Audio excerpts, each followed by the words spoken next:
रामकृष्ण हरी. श्री स्वामी समर्थ.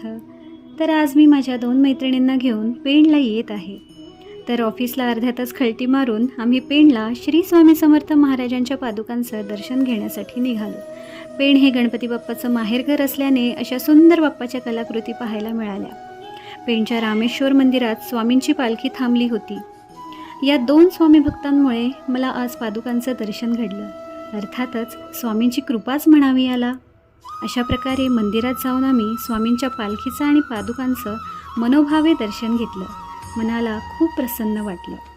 श्री स्वामी समर्थ अन्नछत्र मंडळ अक्कलकोट यांच्यातर्फे श्री स्वामी समर्थ पालखी पादुका परिक्रमा या परिक्रमेमार्फत श्री स्वामी समर्थ महाराजांच्या पादुका आज पेण या शहरात आल्या होत्या.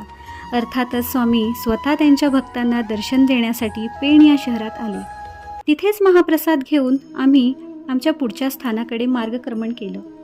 गुरुवार आहे तर महाराजांच्या मठात जायला नको का? चला तर मग. आज जणू काही महाराज आमच्यावर भलतेच खुश होते. त्यामुळे त्यांनी आम्हाला सावरसईच्या मठात देखील बोलावून घेतलं.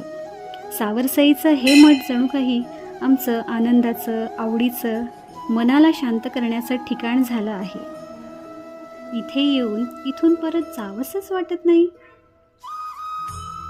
स्वामी लवकरच आता अक्कलकोटला बोलवा, असं कदाचित मनातल्या मनात बोलून या दोघींनी प्रदक्षिणा पूर्ण केली असावी बहुतेक. मठाच्या बाहेर हा जणू काही आमचीच वाट बघत आहे असं समजून मी त्याला बिस्किट खाऊ घालायला गेले, तर त्याला घाबरून मी बिस्किट पुडाच त्याच्या हवाली केला.